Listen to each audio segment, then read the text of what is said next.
Mayong buntag kanatong tanan. Ako si Gian Katubay, taga Kalasa.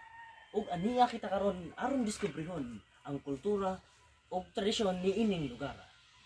Ug usa sa mga kultura diri mao ang pagpamalay.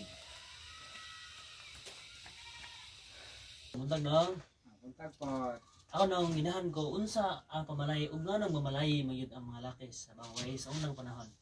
kana ako daw, ang pagkamatuod man na nga nagtinuod, nagpagkamatuod yung ka na hinigugmay mo sa akong anak.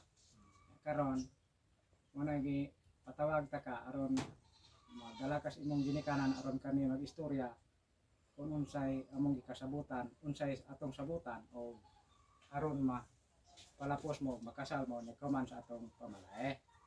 Ug mao kadto ang usa sa mga kultura ug tradisyon diri sa Kalasa, ang pagpamalay.